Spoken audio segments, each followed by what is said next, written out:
Today we're going to be talking about biomechanics, movement, and the relationship in the systems inside your body. How much do you give? How much space is created? Where are you putting pressure? And how that directly relates to your anatomy, between your organ systems and between the extracellular matrix. I like that. I like the idea of how movement is impactful to the systems. Each individual component changes the entire system, which changes your perception of your overall health. And that it's biomechanics, it's understanding those spaces that allows you to start conceiving of this. So stay tuned, because we get to talk to Rachel in depth, and we're going to break down some of these things for you so you can draw some connections and let us know what you think. You're listening to Anatomy for Life with Crystal and Nicole, where we discuss the anatomy behind the most popular physical and spiritual practices so you can get the most out of these modalities on your healing journey. So we'll go ahead and tune in at the beginning like we usually do. If it is safe for you to do so, close your eyes or be seated. If not, listen along and drop into your heart space. Allow your first inhale fully and release all blockages and resistance on your exhale. On your next inhale, begin to consider possibilities outside of your realm of thinking or experience. What do miracles mean to you? On your exhale, make an intention to release mind patterns that no longer serve you. Even exhaling, releasing subconscious patterns that stand in between you and miraculous discoveries, abundance of joy, and relationships. And as you settle into this vibration, just feel your body pressing into the surface beneath you. Feel the safety, feel the grounding, and the truth that you're here to create things that no one else could. Your value is immeasurable, and the joy waiting for you to experience it is equally immeasurable.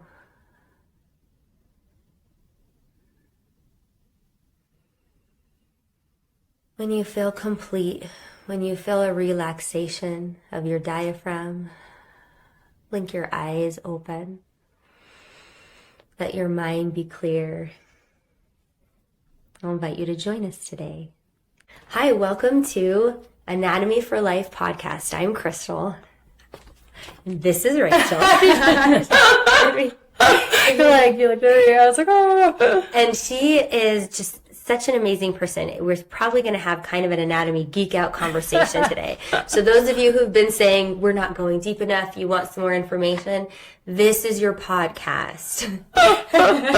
So welcome. Thank you for being here. Oh my gosh, thank you for inviting me. I was so excited to, be joining you today and to finally get to meet you in person. Yeah. And we braved the snow to do it, and we're doing the things. That's how much we love anatomy and biomechanics. Yeah. We were not missing this. No, we'll drive through 2 feet of snow to make it, to have this conversation. To talk about the cells. Yeah.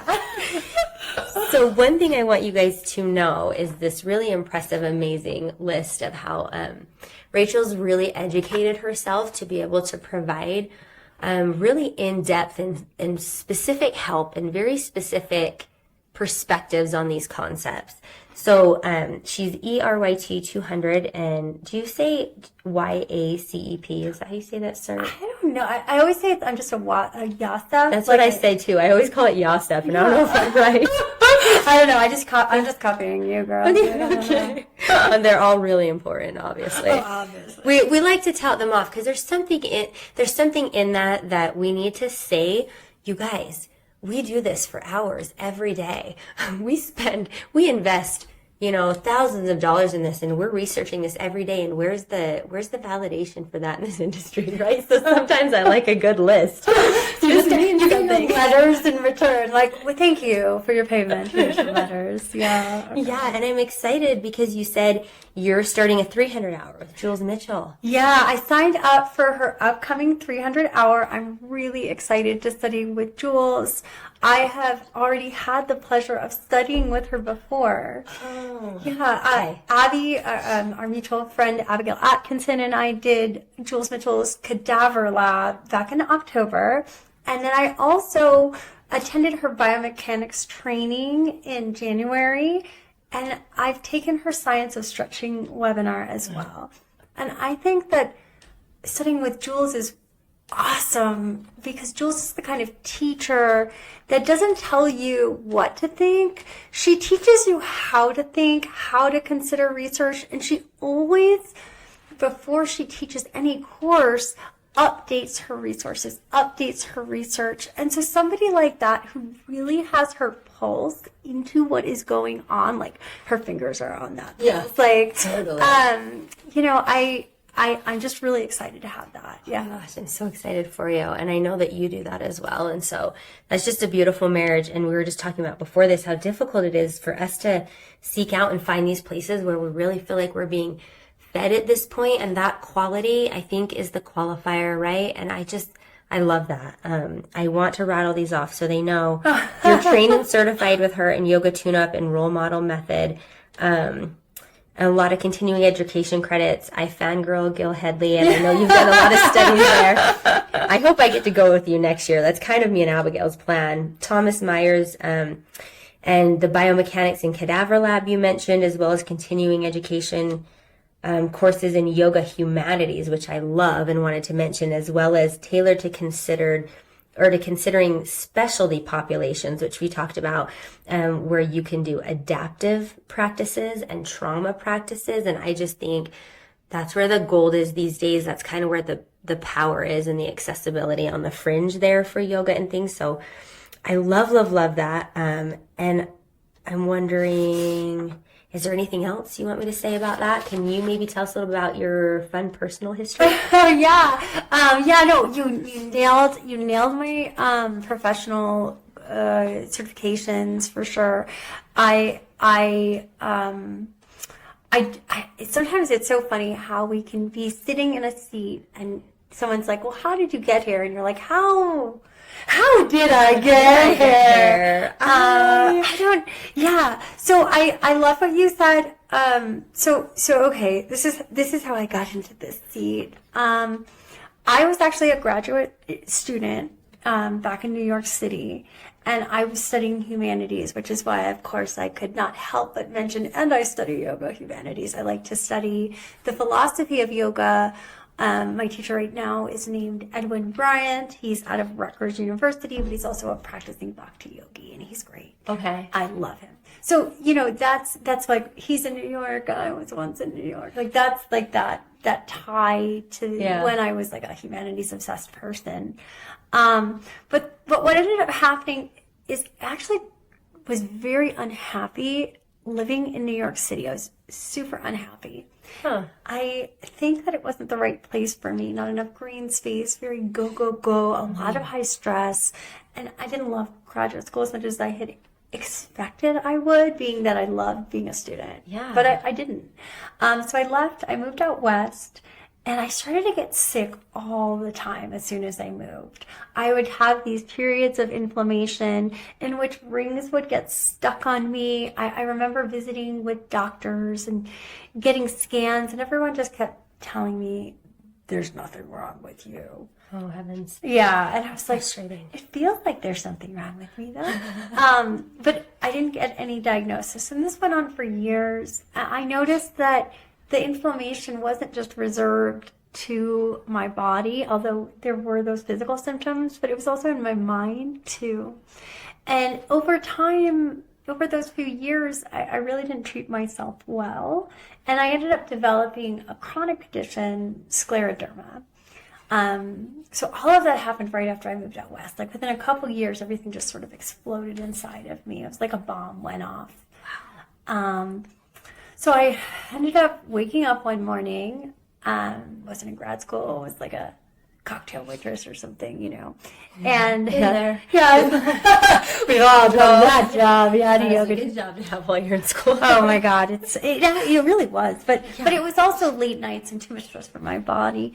And so I woke up. I had black fingertips. I had sausage fingers. Literally, that's the medical terminology for this. Huge, swollen, like not kosher style hot dogs, like the big ones, you know. Wow. The ballpark.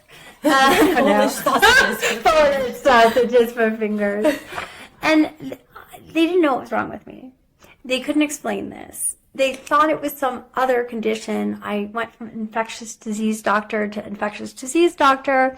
No diagnosis, nothing testing positive. Finally, someone was like, okay, let's go see a rheumatologist. Just go see one. Just take the tests. I did it. Immediately, I was diagnosed with systemic sclerosis or scleroderma.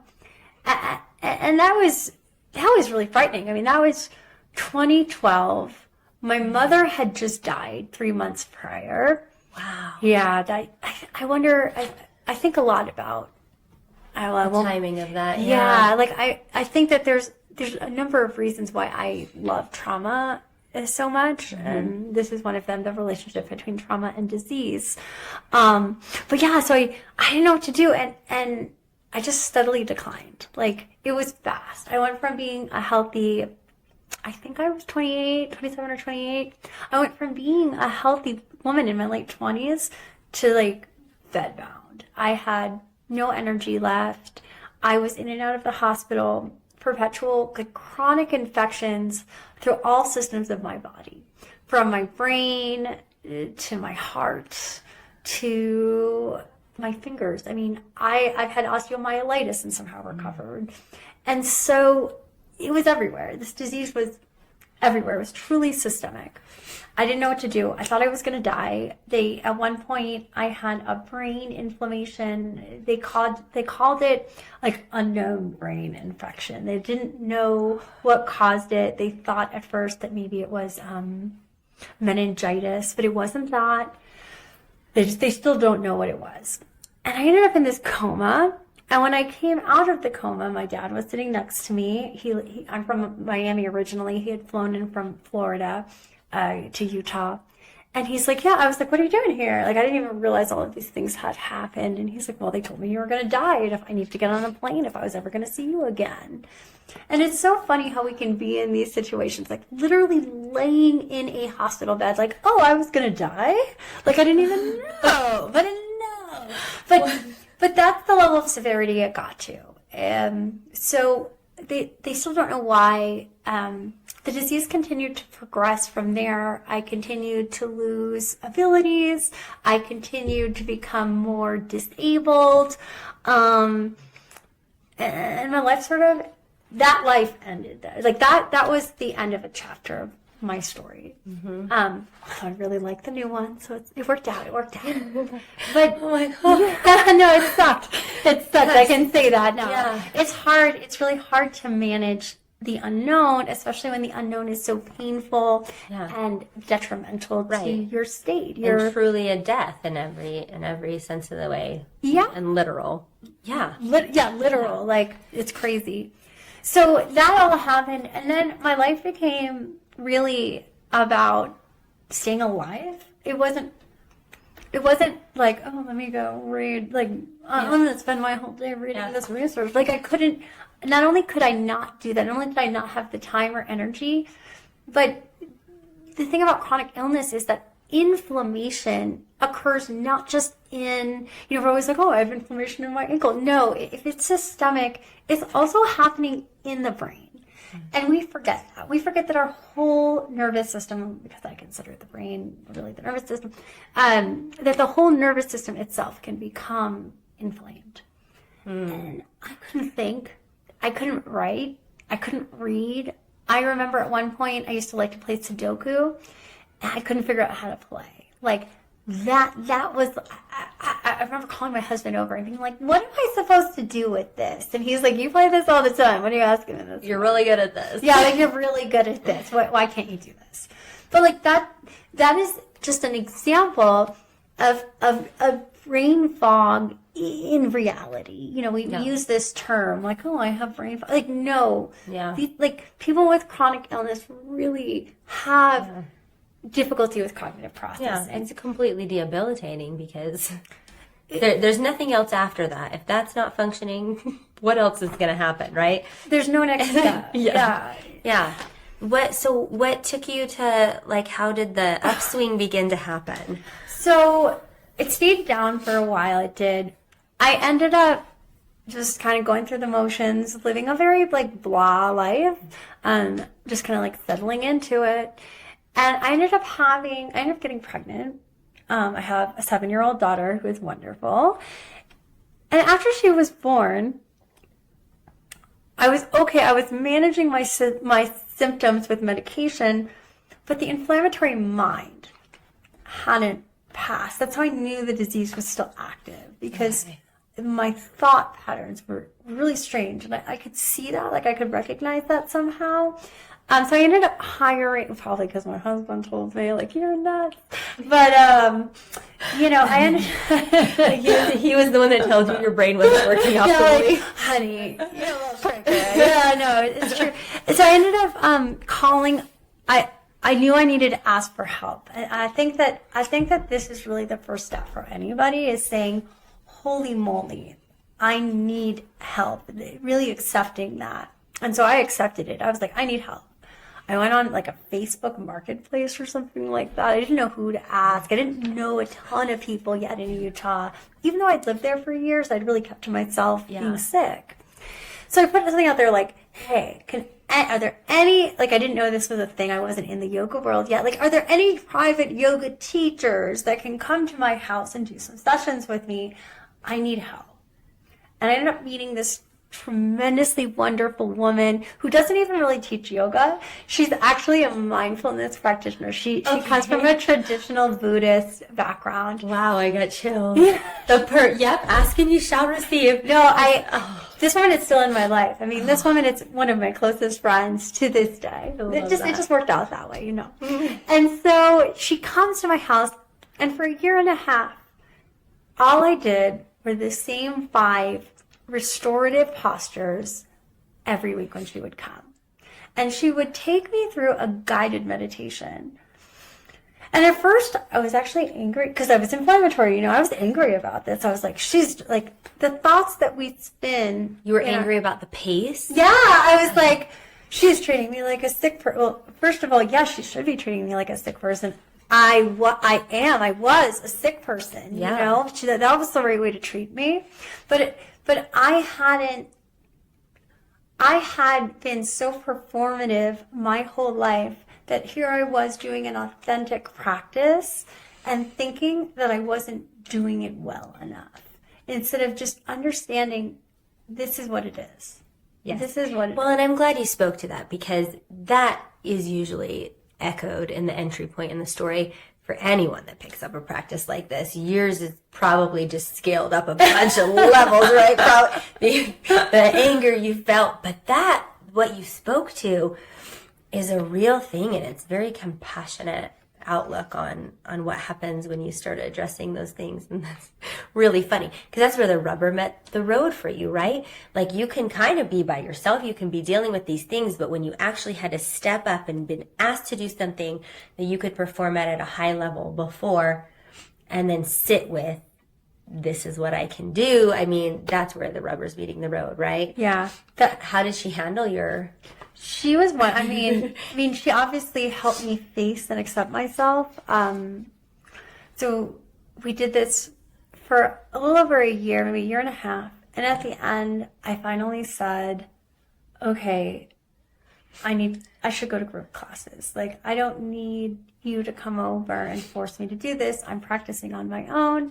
I can go to group. Cool. So I did. I started going to, oh gosh, I missed a part of my story.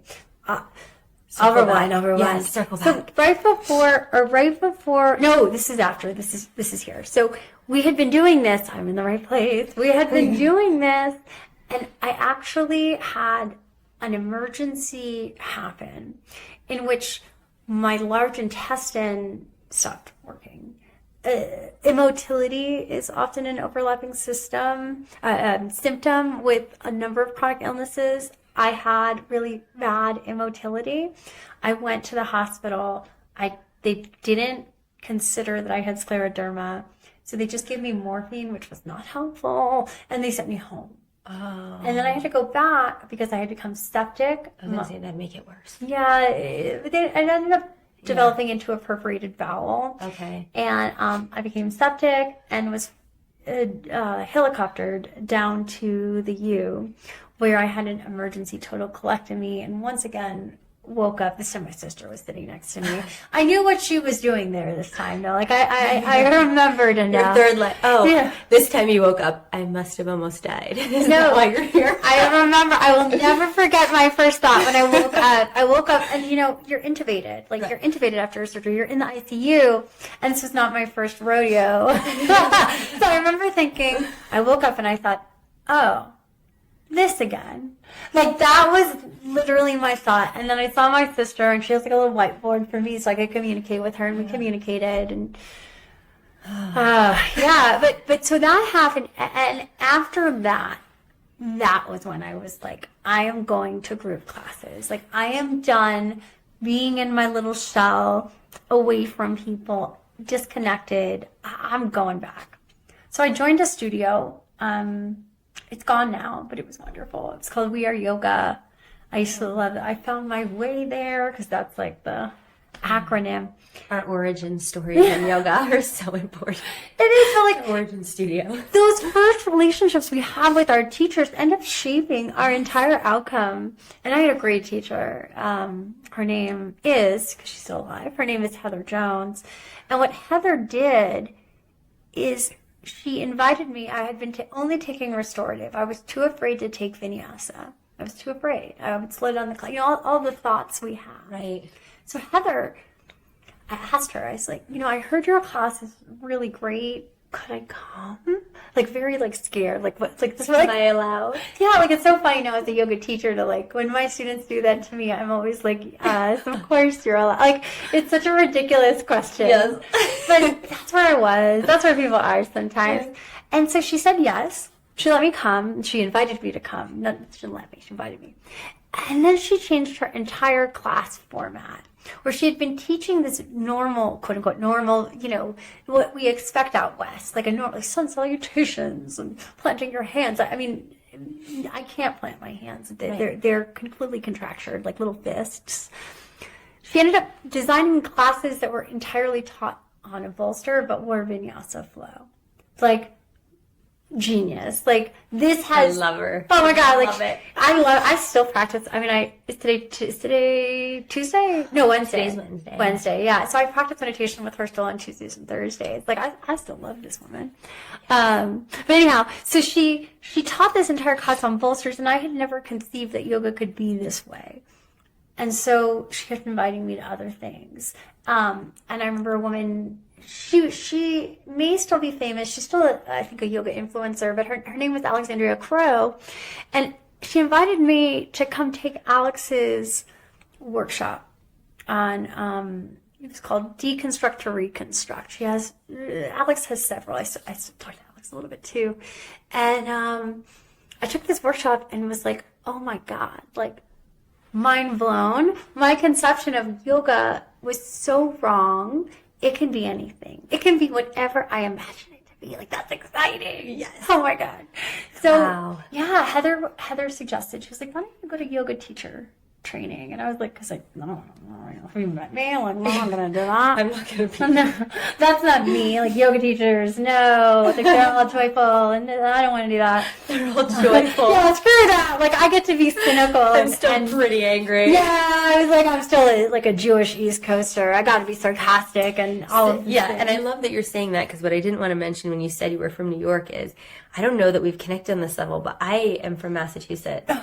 And I wasn't sure if that would make things better or worse if you're No. because I'm a Red Sox fan. That's okay. I am not a Yankees fan. I grew up in Florida, so we love Massachusetts and New York just as much. I mean, How much time did you spend in New York? so I grew up in Miami, Florida. I went to college outside Boston, actually in Massachusetts. Cool. Yeah, so my undergraduate degree is from Wellesley, from that all-women's college. And then from there I went to Columbia, lived in New York. No, from there I actually won an award. I won an award from Wellesley and was sent to Israel to study.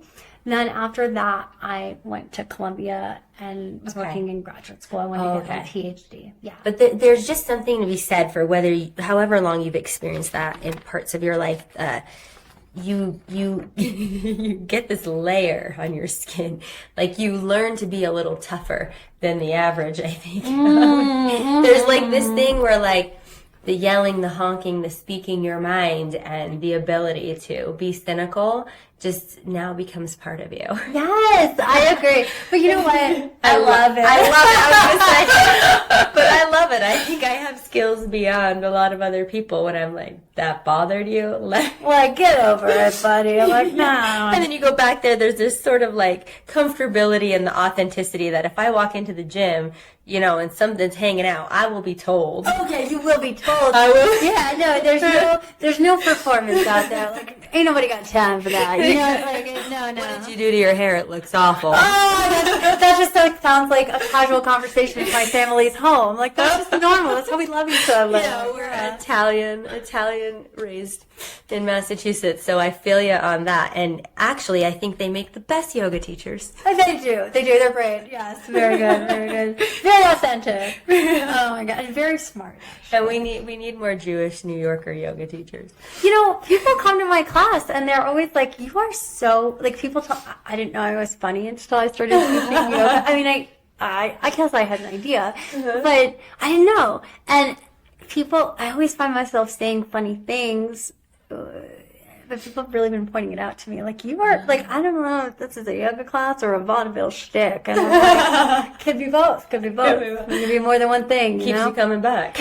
It's part of my shtick, I guess. I love it. But I love it because, like you said, how yoga can be anything. And not only teaching that, but being that is sort of the vibrational example, I think, that people need to give themselves permission to step into that. I mean, heavens, your story into that isn't that unusual in the fact that people approach it with all of these mind constructs and a lot of limiting beliefs that keep them from accessing things that would change their lives. You know what I mean? That quite incredible.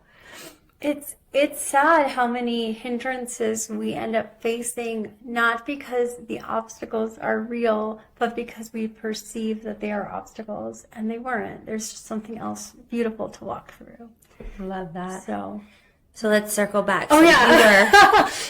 You were taking a 200-hour now. So I did take Heather's advice. I did go to my 200. It took me a little bit of time to get brave enough to do it, honestly. I didn't just I wasn't like, she told me, and then she was like, I was like, all right, I signed up tomorrow. I had been training with her, and I had been training with another woman, Heather Sky, another lovely practitioner and teacher who worked just the beat of her own drum, who I really respect. Yeah. And so I was training with both of them. They both encouraged me to go. I ended up signing up at InBody after a couple months of discussion. I love that. Yeah. So I got my 200-hour there, and then I met more obstacles, you know. Quote unquote, again, what's an obstacle, but an opportunity to grow.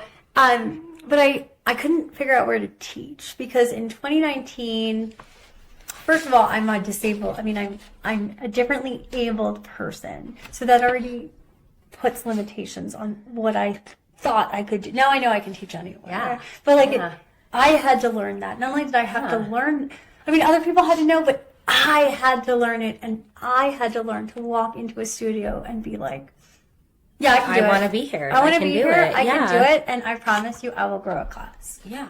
I had to embody that before I could do it, and that took a while. So I ended up not initially landing a job And instead, I spent a while just trying to figure out what my voice was. I did more practice, more studying. That was when I found my current primary teacher is one amazing woman named Jill Miller. And Jill started that role model method, yoga tune-up certification, and her company is Tune Up Fitness. She just wrote a book on breath. It's called Body by Breath. Yes. It's amazing. I got an advanced copy of it. You did? I did. I got to be an advanced reader. Oh, I read that in your notes and I was like, that is on my list. I've already gone and saved my copy. It's really good. Yeah. It is. There were concepts that I had been struggling to link together, and this book does such a fine job of linking it all together. So anyhow, I started studying with her, just online. Like now she's my buddy. Like now I can give her a call, but I didn't know her. Like just another online random, one of her hundreds of thousands of people who study with her. But I really got into her methodology, and this is when I started to notice the change happening in terms of my inflammation. So the person I am right now, like I can tell you honestly, I don't have as much of an inflammatory mind. I don't live with brain fog anymore. Yeah, I was going to say, everything I've known about you, I've never seen that. No. I've seen the opposite, let's be honest. Yeah. I've been like, this is the person I need to call for all the advanced deep thoughts. Deep thoughts by Rachel. Yeah. But no, I had lost all of that. I had lost my inquisitive mind. I mean, here I was, like, perpetual Ivy League student. Like, couldn't even think, couldn't do sudoku. And now I'm right back to where I am. And I think a lot of it has to do with what I learned that yoga could be. And maybe it's more yoga therapeutics than Western yoga group classes, like the fitness class model. Yeah, it's a different thing. Yeah. Is this like, this saved me. This ended up giving me a way to find more resilience within myself. And I like really clung on to her and wanted to know everything she knew. And so now these are the practices that I really try to teach. The ones that I found for me help me manage the energetic stuff, the subtle anatomy. I know you're into subtle anatomy and like all of that stuff, all of those cellular relationships. And I sometimes think of being human as an efferent, or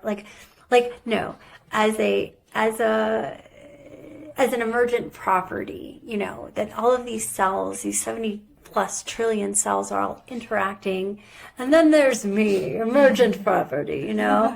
And so it's like, well, how do I respond well to all my 70 trillion cells? And this is now how I approach yoga, how I approach teaching. This is now how I ended up sitting in this seat, is because I found this. Because I found something that allowed me to fall into myself. I love that.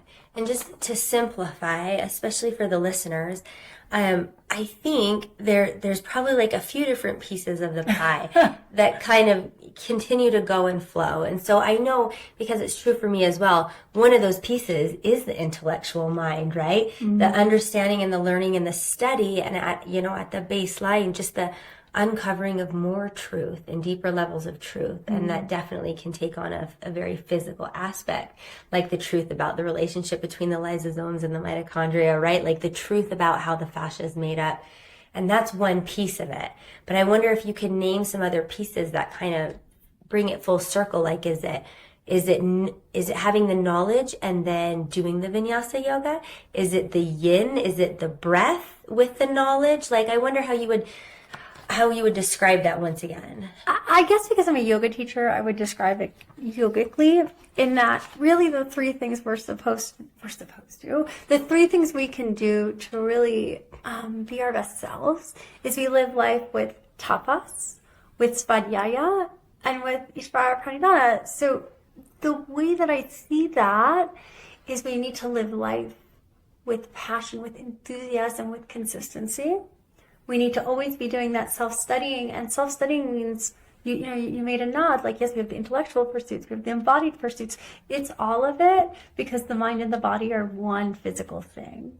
And then the Ishvara Pranidhana, I don't know what I conceive about God. I honestly don't know, but I do know that I can submit to something greater than myself. Like, that is unquestionable. Just this, we were talking earlier about kind of how humans form this biome too. And I 100% agree with that. There is something greater than myself. I can submit to that. I can get on board with that.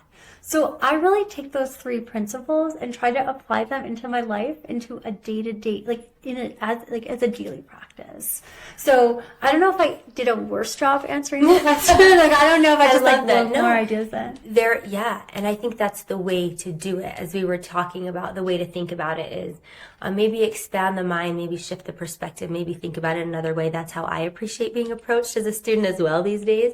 So I'll throw one more in to either bring more clarity or complication. You decide. I learned a shamanic practice too, which I think you'll really appreciate, because I have the anatomy aspect that speaks to me. And it is motivation, intention, and passion. And they're the 3 big bases, but where they reside in your body is on your pelvis. They're the 3 points of your pelvis, the bottommost and the right and the left. And so basically, it will translate into how you're moving forward in life, because that is our mechanism for moving forward in life, for walking, right? And everything comes from the center in your body, biomechanically, energetically, right? So if you have got the passion and the intention, but you also need the biomechanics of forward motivation, then you can start getting the hips rotating forward in the acetabulum, right? But it marries the 3 yogic principles you mentioned as well, which is the greater power, but your personal power of intention and creation, right? And also your pranayama, your life energy, the motivation. And you've got to have a balanced state once again in that. And every time I think of that, where am I out of balance? Where do I need to power up?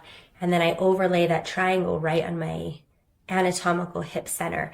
And I'll tell you what is actually always the case, which I know you know as well, is if you're having anatomical issues or disease or something not working in alignment, it will manifest in that area of your body as well, if it has to do with that energetic issue. So I love how you described it. It's just sometimes hard to bring that home, and someone leaves going, well, what do I do? And so we gave you some higher level, higher perspective concepts, but I think you can piece out from Rachel's story what it was she attempted, and also the idea that the things will show up for you in the timing, whether you called out for a yoga teacher and you got a mindfulness Buddhist meditation teacher, right? So you participate in some of those practices, and then when it was ready, you called out for teaching again, and you got a very physical, direct, go to a YTT teacher, right? And now your mind's back online. You're ready to be the Ivy League scholar you are again. You've got Joe Miller showing up in that space. You know what I'm saying? And I still can't believe it. Yeah.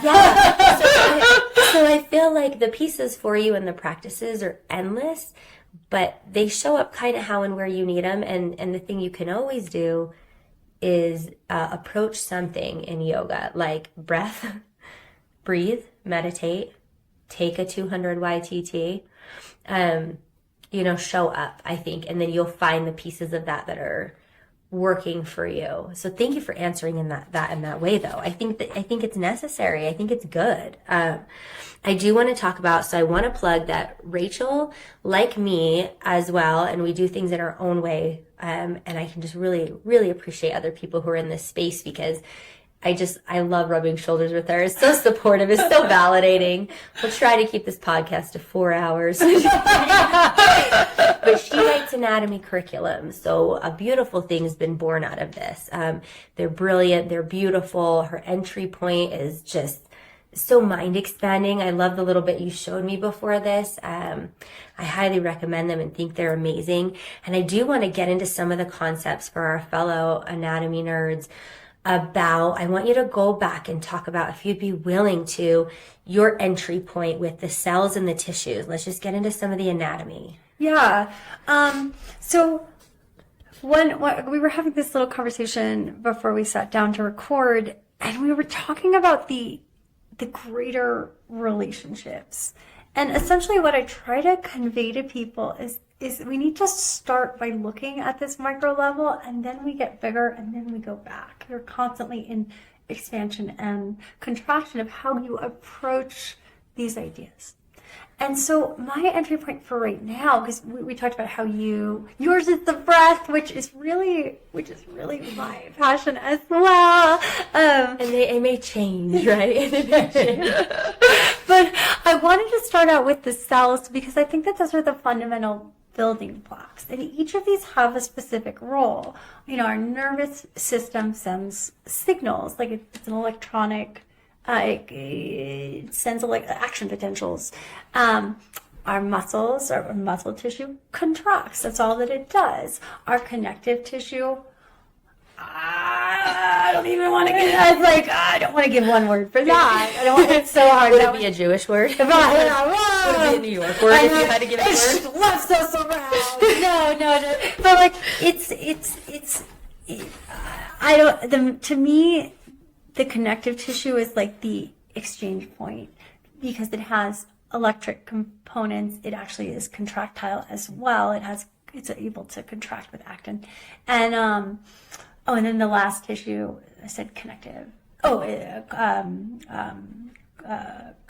The cardiac tissue. Mm-hmm. So all four of these come together, and the way that they intertwine and make their basket weave, so to speak, is how we form each of the components of our larger systems. And so I'd like to start people there because especially something that we hear in subtle anatomy quite a bit is this idea of density. Like this is very dense. Like what the heck does that mean? I'm a science person. Like don't just tell me density and tell me to be okay with that. Yeah. So the way that I see this now is we can look at the cells, we can look at the literal density of something to help us contemplate what's happening. When cancer occurs, too many cells have come together. There's a density of one of those four kinds of cells, or multiple of those four kinds of cells. With my condition, with scleroderma, the tissue itself is actually too dense. The way that it forms and weaves together, the relationship is pulling too tight. And we had Abigail on breaking down some fascia together. So what Rachel's talking about is the three components of fascia. Yeah. And in scleroderma, which let's get you to tell us about it because you're here, which part is overactive, right? And what they're not enough of, because I think there's a lot of pop fascia out there. People are getting into it. People are starting to understand it, right? Yeah. Let's add some layers for them. I love fascia. I love all the things. But with fascia, so fascia definitely, like you said, it's almost like a pop phenom right now in that people are talking about it. But one thing that I noticed, and maybe you noticed this too being an anatomy teacher, is that people use words without understanding what they mean. Absolutely.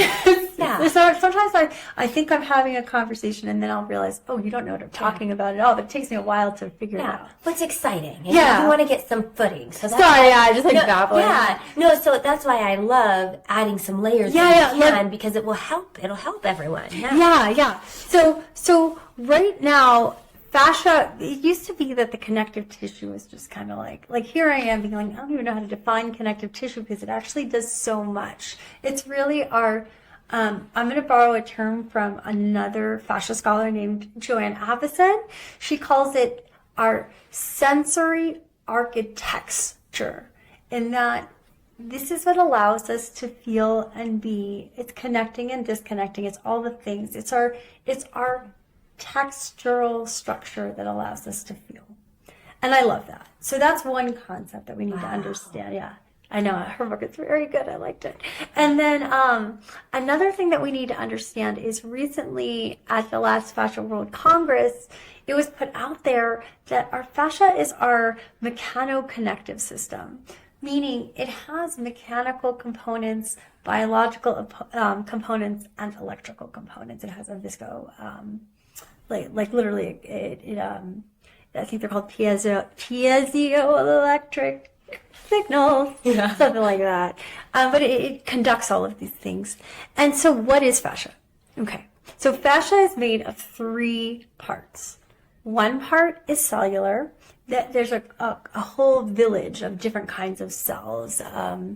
Of most famously, you're going to hear about fibroblasts. You might also hear about fasciocytes. You might also hear about mast cells. I mean, it is this beautiful space filled with cells, and the cells weave their way through this spider web like matrix of protein fibers. And so that's the second component. First component, cells. Second component is the protein fibers. Generally, that's elastin or collagen of varying types. I think that there are 28 kinds of collagen right now. Maybe something more. Like that. Yeah. It's something like that. And so this is another part of our structure. And then the third part is this extracellular matrix, which is actually, I like to tell people that we call it fluid, but that this was the first thing that got me into fascia, it was a non-Newtonian fluid. Non-Newtonian liquid. Yes, my little guy just did in his experiments an example of non-Newtonian. What did he use? Substance. He did the oobleck, he did the cornstarch. Oh, fun! Oh, my daughter loves that too. It's amazing, but these kids' projects help you understand the way that structure is not what we think it is, that a solid is not solid. Sometimes it's hard for us to grasp that because we live in this world. And let's double click on those 3 things you said really quick. Yeah. So we can clarify for people. For sure.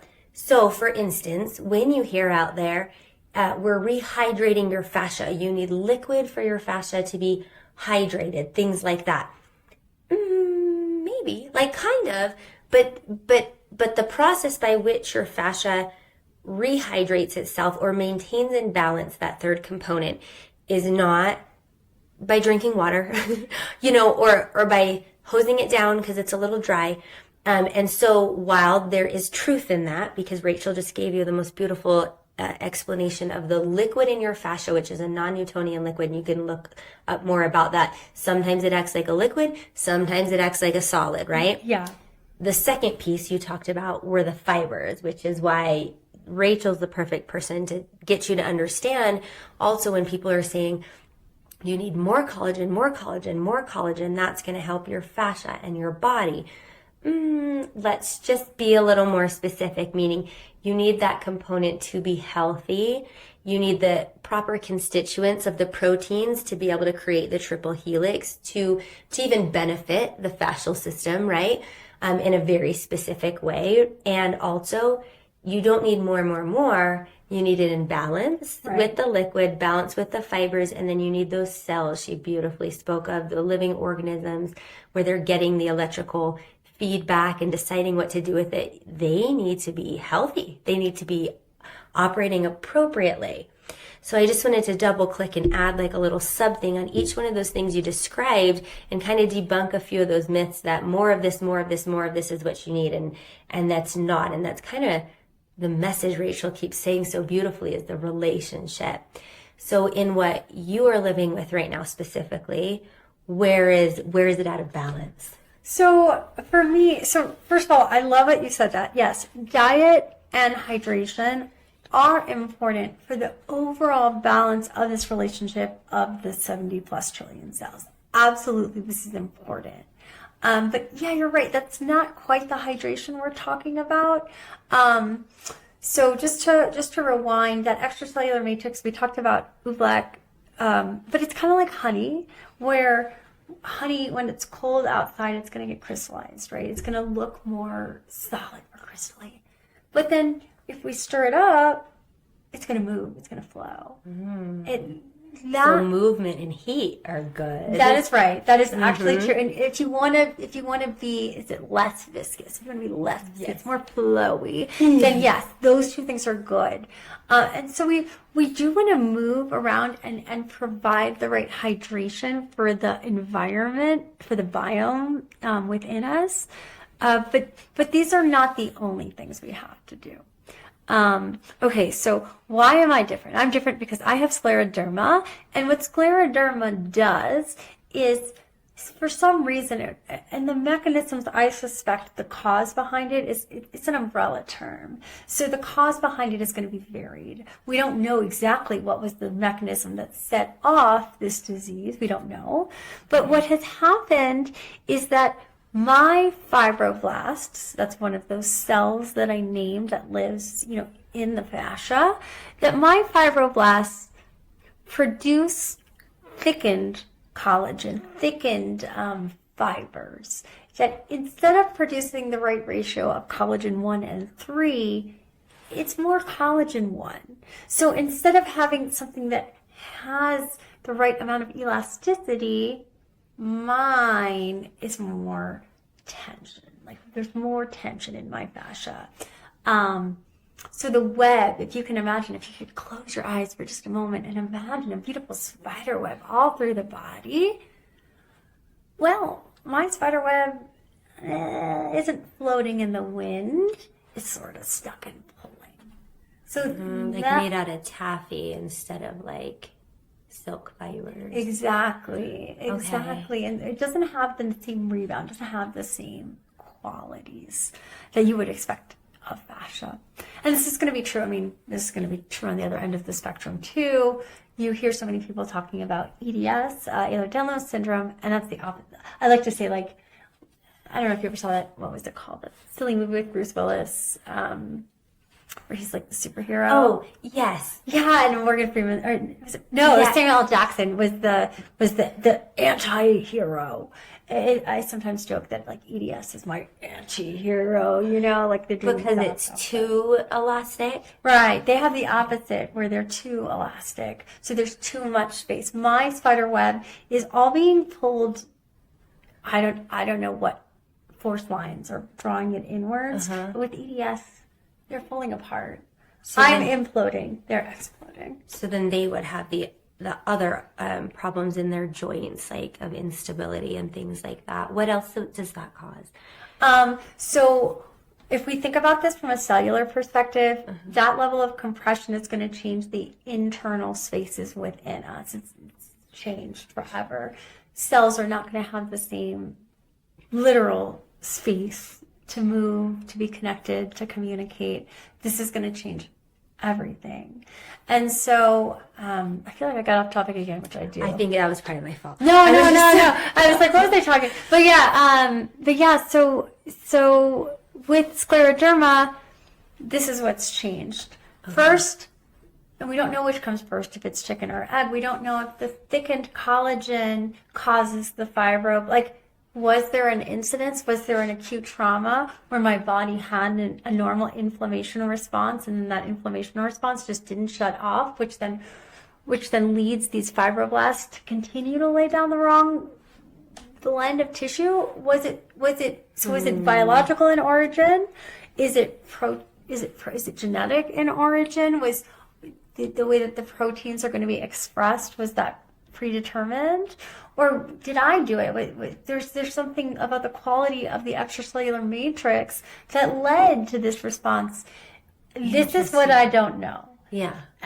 And I don't even know that the medical field is even looking at it this way. They're sort of looking often at the relationships between what they can measure, which makes sense. Like, how much do certain growth factors affect the behaviors, the biological behaviors of cells? Who knows? And it's impossible to know, because what we've learned now is that, and this is where I think it gets into biomechanics, is that mechanical behaviors, mechanical forces shape cellular behavior. So what does that mean? Like, what is the capacity there for change? If we can lengthen our telomeres, if we can change the way our gene expression happens within each individual cell, what does that mean? I don't know. Yeah. These are the things I think about. And you're coming back to the chicken or the egg. So I think we had sort of started into your anatomy curriculum, and that's where I asked you to go down the rabbit hole with fascia. And I think so we're still right back on track because you connected it right back in beautifully, which is the biomechanical factors. I talk with my hands. I do too. She's an Italian. We're the same. We're the same thing. I'm married to an Italian from New York. So you get it. So all your conversations happen like this. They're very animated. Very Yes. I love it. So the interesting thing about that with the chicken or the egg, how Rachel brought it full circle, was you can affect the information that the cells are getting based on biomechanical. We'll just focus on this one aspect, right? There's so many. We'll not take the other tangents, but biomechanical feedback based on, and you gave me a trifecta earlier I wanted you to teach us more about, which was like something about the pressure and the movement and how that can change what message the cell is getting, which is going to change its behavior, which makes so much sense. And I mean, it's the basis of a yoga, a traditional, what we know over here, hatha yoga practice, is you're doing visceral massage. Right. You're practicing pressure release in all sorts of systems of your body. And that is the end to the means. You're doing it for the pressure, for the release, for the stimulation. And so kind of as it goes through her curriculum, you brought the tissues together, and then you'll go and kind of marry that into how the cardiovascular system's working. But I do want to pause on this track. We'll get into the cardiovascular, but you see where I'm going? I do. Okay. So the three parts, let me review that. Yeah. It's cells, extracellular matrix, so fluid, the non-Newtonian honey-like fluid. It's actually a gel, if you can think of a gel, which is, I better not get into that structure, but I have read about it. And then, so hold on, cells, extracellular matrix, and protein fibers. This is the three components. And the analogy I tend to use when I teach on it in class, and I used this in our earlier conversation, is if you imagine a coral reef. Okay, a coral reef is a habitat, but it's also a living organism. It is made of cells, even though we just perceive it as like some hard rock. No, this is a living organism. So I like to say, okay, the rock is similar, not exactly the same, but similar to the protein, so the fibrillar component. Okay. And then the fish, the animals, everything that lives in the reef is like the cells. The cells, the fish living in the coral reef contribute to the health of the reef, and the reef in turn contributes to the well-being of the fish. It's a relationship there. And then the whole coral reef is in the ocean, and this is how we can look at the chemical part. What is the quality of the water in the ocean? Is it bringing the right nutrients? Is it the right pace? Is it the right flow for this coral reef to stay healthy? When water doesn't provide the right environment for the reef dies. Right, like you could imagine an oil spill or even the temperature changing. Exactly. This is going to lead to the death of the reef and either the death or migration of the fish. The same thing sort of happens in the body. And any one of those three factors is going to affect the health of the relationship of all three, right? Because the fish are also filtering the ocean. I see. And so this is how I look at fascia. We forget that it's alive. We're like, oh, that connective tissue garbage, who needs that? It's just sticking us. No. This is a living place where everything comes together. Where in this case, this is the source. There's chemical exchange happening just like there would be in the ocean, right? Like extracellular matrix is full of different ions. And then the cells are producing more. It's a self-sustaining environment. The cells, the fibroblasts, make the proteins. The fasciocytes secrete the extracellular matrix. The whole thing is one beautiful cycle. It's giving me chills. Yeah. So beautiful. I try to make fascia come to life. Yeah. I mean, it's already alive, but I'm living somewhere in between Finding Nemo and I know, I wouldn't mind being in Australia right now, I'll tell you that. We'll see that snorkeling will never be the same. But what's so beautiful about this is the pressure and the flow. And I think that's kind of where your concepts are also just so beautiful, and marry that to the idea of the rest of your body and how it's working, especially with the cardiovascular system. Yeah. So if you're getting flow or not flow or restriction somewhere or pressure somewhere, you can see how that would affect things. And then to your earlier point, that's going to affect how the cells are going to be living, operating, right? Producing. And if we're a reflection of these individual cells, we need them to be healthy. Otherwise, whatever we are, is not healthy. And so this is why I love fascia. Also, and I started to say this, is that fascia is that meeting point where there's connection between it and the nervous system. It's sensory. I mean, fascia is innervated. Fascia is innervated by all sorts of nerve endings. Like, this is the meeting point of all the systems. It's so beautiful. It's like when they say you can tell the health of the ocean by its coral reefs. Right, exactly. It's oh man, so many connections. But you're right. It's the place where the receptivity is taking place. You started to say efferent versus afferent a lot earlier, and I was like, I think I know where she's going.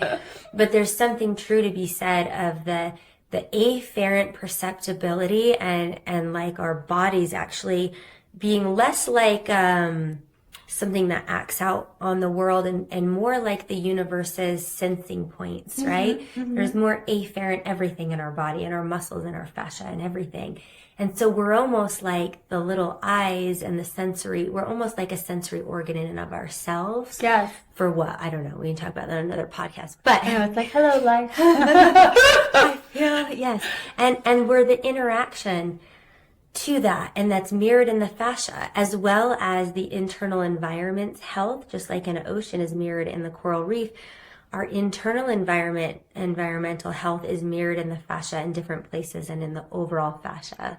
Right. Like you said, which is, it's innervative. It pervades every cell and organ of our body. And it has an emotional, spiritual, electrical component as well. And so it's so beautiful for us not to tell you what the answers are, but start thinking about things in terms of, right? Yeah. Connection, and more importantly, what Rachel has brought to me today, which I'm just going to take this with me forever. Think about things in terms of relationship. Yeah, because really, it is the connection for the neural, the cardiac, and the muscle cells. This is the one creating this circle of awesomeness, that is life. And it flows, right? Yeah. We're talking about the cardiovascular system. It's about regeneration and constant movement. Yeah, yeah. Isn't that beautiful? I love it. I love it. The cardiovascular system is what, to me, like, this is how I enliven it in my mind, is that the cardiovascular system sets the beat. The muscles help us dance. The nerves facilitate the dancing, like all everything behind. It's the director of the dance, and then there's the connective tissue, which is like bringing everyone together. So it really is an amazing relationship. I don't know if that one made sense. It made so much sense to me. I was like, I've got to play that back. Maybe that'll be a hook at the beginning. It's the beat. The cardiovascular system's the beat. And then you said the muscles are the expression of the dance. The nervous system's the choreographer. Yeah. And the fascia is maybe the presentation. It's the production. The fascia is the whole thing. The whole thing. It's the ticket to the show. Yes. Oh my gosh, I love that. I don't know, but it's interesting to be, and I won't talk too much about this, but I'll have to get you. Well, you already pre-ordered the book, but Jill's book goes a bit into this fascia breath connection too, and to me, I don't have her. I mean, she's amazing. Go listen to podcasts with her, but she's really done a great job of helping people understand the links. And I'm just really excited for that. Yeah, and the breath, yeah. And like that's why that for me in my life right now, and like I said, everything we create and do is just a true authentic expression of our purpose and ourself. And what you're putting out in the world is your journey. It's important. What you're putting out is necessary. The perspective, the enlightenment that you bring, the things that you do, I'm just so humbled and in awe of it all. And I just love that we're friends now.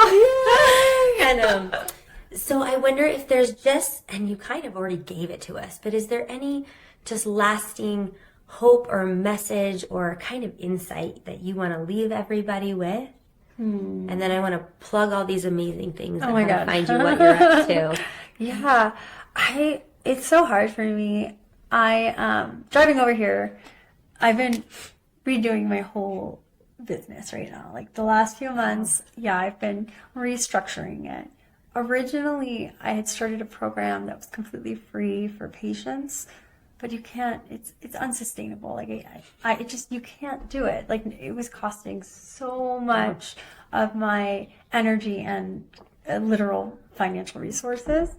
So I'm rebuilding, and I hope to have more resources for patients, because everything we're talking about, the fact that we can have a coherent conversation using anatomy, using biomechanics, I think that being able to communicate, it's like nerve cells, right? Like being able to communicate is just as fundamental to health as anything else, is what we eat and drink, the way we express, just like genes, right?